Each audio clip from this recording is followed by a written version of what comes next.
আলাইকুম রহমতুল্লাহি ওয়া বারাকাতুহু। সুপ্রিয় দর্শক যে যেখান থেকে দেখছেন সকলকে স্বাগত জানাচ্ছি আর একটি নতুন ভিডিওতে। আশা করছি সবাই ভালো আছেন। আলহামদুলিল্লাহ, আল্লাহ পাকের অশেষ রহমতে আমি ভালো আছি। দর্শক, আপনি যদি আমার চ্যানেলে নতুন হয়ে থাকেন তাহলে অবশ্যই চ্যানেলটিকে সাবস্ক্রাইব করবেন এবং পাশে থাকা বেল আইকনটি প্রেস করে দেবেন যাতে নতুন ভিডিও আপলোডের সাথে সাথে সেই ভিডিও নোটিফিকেশন আপনার কাছে পৌঁছে যায়। আর যদি অলরেডি সাবস্ক্রাইব করে থাকেন, থ্যাংক ইউ সো মাচ।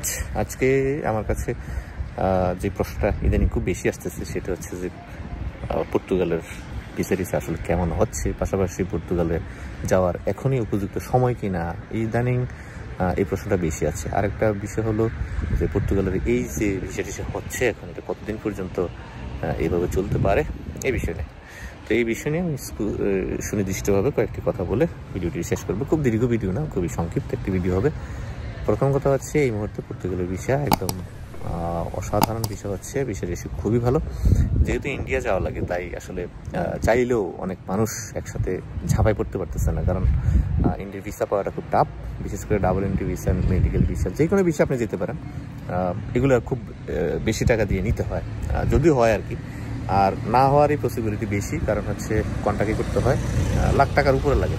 হ্যাঁ, অনেকেই আসলে ভিসাটা করতে পারে না, ফলে আসলে যেটা হয় খুব সমস্যা হয়। তো সেক্ষেত্রে যারা আসলে এই মুহূর্তে ইন্ডিয়ার ভিসা করতে পারতেছে তাদের জন্য আমি বলবো যে এটা একদম সুবর্ণ সুযোগ, যে যারাই ইন্ডিয়া ভিসা করতে পারছে এবং যারা ইন্ডিয়া যাওয়ার ব্যবস্থা করতে পারছে তাদেরই ভিসা হচ্ছে আলহামদুলিল্লাহ। তো সেক্ষেত্রে অনেকে বলেন যে কোন ধরনের ভিসা নিতে হবে, এটার জন্য স্পেসিফিক কোনো নির্দেশনা আছে কিনা এম্বাসি কর্তৃক, সে ধরনের কোনো নির্দেশনা নেই। প্রথম কথা হলো আপনার মেডিকেল, ট্যুরিস্ট এবং আপনার ডাবল এন্ট্রি যে কোনো ভিসা দিয়ে আপনি ইন্ডিয়া গিয়ে পর্তুগালের জন্য জমা করতে পারেন। আরেকটা বিষয় হচ্ছে অনেকে বলে পর্তুগালের জন্য ইন্ডিয়া গিয়ে আপনি বাংলাদেশে আবার ফিরে আসতে পারেন কিনা জমা দিয়ে। হ্যাঁ, এটা আপনার জন্য খোলা আছে, এই সুযোগটা। আপনি গিয়ে জমা দিয়ে আপনি দেশে চলে আসতে পারবেন। আবার যখন আপনার ভিসা অ্যাপ্রুভাল হবে তখন আপনি আবার যেতে পারবেন। এই হলো বিষয়, একদম সহজ। বাট সবচেয়ে কঠিন যেটা সেটা হলো ইন্ডিয়ার ভিসা হওয়াটা। ইন্ডিয়ার ভিসা যদি হয় সেক্ষেত্রে আপনি যদি ভিসা প্রুভ করতে পারেন যে আমার ভিসা হয়ে গেছে, সেক্ষেত্রে পারমিট খুব দ্রুত আসে, 1-1.5 মাসের মধ্যে পারমিট আসে। পরবর্তীতে 1-1.5 মাসের মধ্যে ডেট নিয়ে গড়ে আমি বলবো যে 4 মাসের মধ্যে আপনি পর্তুগাল পৌঁছানো সম্ভব ইনশাল্লাহ, যদি আপনি ইন্ডিয়ার ভিসা করতে পারেন। আর ডেটটাও খুব অ্যাপয়েন্টমেন্ট ডেট যেটা, এটা খুবই এক্সক্লুসিভ এবং এক্সপেন্সিভ। এক্সক্লুসিভ কেন বলছি, টাকা ছাড়া এটা তো হয় না, প্রশ্নে আসে না। তাছাড়া আপনি যখনই চাইবেন সেটা আপনি পাবেন না, সেক্ষেত্রে আপনাকে অনেক টাকা খরচ করতে হবে এবং ক্ষেত্র বিশেষে 1 লাখ, 1.5 লাখ, 2 লাখ, 2.5 লাখ পর্যন্ত আপনার টাকা খরচ হবে। তবে ভিসার ইস্যু খুবই ভালো, খুবই ভালো, খুবই ভালো। লাস্ট কথা হচ্ছে যে কতদিন পর্যন্ত এই অপরচুনিটি থাকতে পারে, এটা খুবই একটা জটিল প্রশ্ন। এটা আসলে এক্সাক্ট বলা যাবে না, কারণ কোনো দেশের সিস্টেমে কিন্তু বাংলাদেশিদের জন্য খুব বেশি দিন থাকে না। কোনো না কোনো স্ক্যামার দেখবেন সামনে চলে আসছে, সেক্ষেত্রে দেখবেন যে এম্বাসি ভিসা দেওয়া বন্ধ করে দিচ্ছে। তো আমি বলবো যে এই মুহূর্তে খুবই পারফেক্ট টাইম। মোক্ষম সময় বলতে যেটা বোঝায় বাংলা ভাষা, একদম সহজ বাংলা যেটা বলে, এখন হচ্ছে একদম মোক্ষম সময়। এই মুহূর্তে আপনি চাইলে ইন্ডিয়ার ভিসা করে যদি রেডি করতে পারেন, আপনার জন্য এখন পর্তুগালে ভিসা পাওয়া খুবই সহজ। কিন্তু মনে হয় না যে আগামী 3-4 মাস বা এর বাইরে আপনি এই সুযোগটা পাবেন কিনা, যে 3 মাসের বা 4 মাসের পরে এই সুযোগটা আপনি পাবেন কিনা সেটা এখনই ওইভাবে করে বলা যাচ্ছে না। ইতিপূর্বে পর্তুগালের ভিসা পাওয়াটা খুব টাফ ছিল, আসলে অনেকে যেতে চাইতো এবং এখনকার যে খরচটা তুলনামূলক তখন খরচ অনেক কম ছিল, 13-14 লাখের মধ্যে হয়ে যেত। এখন কিন্তু এটা হচ্ছে না, এখন অনেক অনেক খরচ হচ্ছে।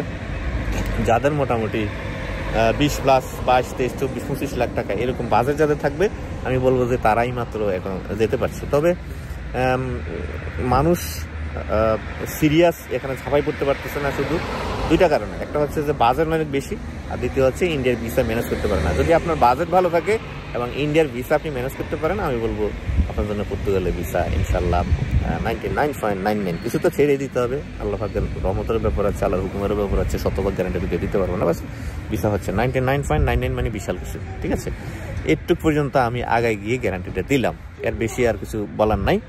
অর্থাৎ আমি ঘুরি ফিরি যে কথাটা বলতে চাচ্ছি, আপনি যদি ইন্ডিয়ার ভিসা করতে পারেন এবং আপনি যদি বাজেট থাকে ভালো, বিশেষ করে 24-25 লাখ এরকম বাজেট যদি আপনার থাকে, আমি বলবো আপনার জন্য এখন খুবই পারফেক্ট টাইম এবং আপনি চাইলে এখন জমা করলেই আপনি পর্তুগালে যেতে পারেন। অর্থাৎ ঘুরে ফিরে যে কথা, এখন অত্যন্ত অত্যন্ত মোক্ষম এবং উপযুক্ত সময় হচ্ছে আপনাকে পর্তুগালে পৌঁছানোর মতো, যদি আপনার বাজেট থাকে এবং যদি আপনার ইন্ডিয়ার ভিসা থাকে। আরও বিস্তারিত জানার জন্য আমাদের এই হটলাইনে যোগাযোগ করে কথা বলবেন ইনশাল্লাহ।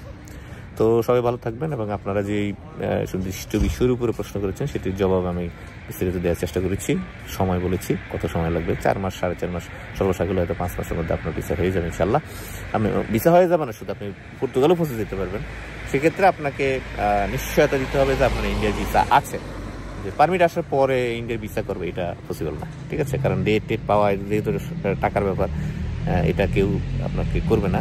কারণ এখনই বাংলাদেশে যারা কাজ করছে এরা ম্যাক্সিমামই আপনাকে ইন্ডিয়ার ভিসা যাদের আছে তাদের নিয়েই কাজ করছে। কারণ এই ইন্ডিয়ার ভিসা নাই এরকম অনেক ফাইল আমাদের কাছে জমা আসছে, কিন্তু আমরা এগুলো একটা জমা করিনি, কারণ ইন্ডিয়ার ভিসা ছাড়া আমরা এরকম মেডিক্সে কখনোই যাব না। তো যাদের আসলে ইন্ডিয়ার ভিসা হয়ে যাবে, আমাদের অনেকেই জমা করছেন। আমি বলবো যে যারা ইন্ডিয়ার ভিসার জন্য জমা করেছেন আপনারা খুব তড়িঘড়ি করে ভিসা করার চেষ্টা করেন, কারণ এই সুযোগ, এই যে সুবর্ণ সুযোগ, এটা আসলে সারা জীবন থাকবে, এই অপেক্ষায় একটু থাকবেন না যে আমি 4 মাস পরে জমা করবো বা 5 মাস পরে জমা করবো, সেই পর্যন্ত আপনার জন্য অপরচুনিটি থাকবে না।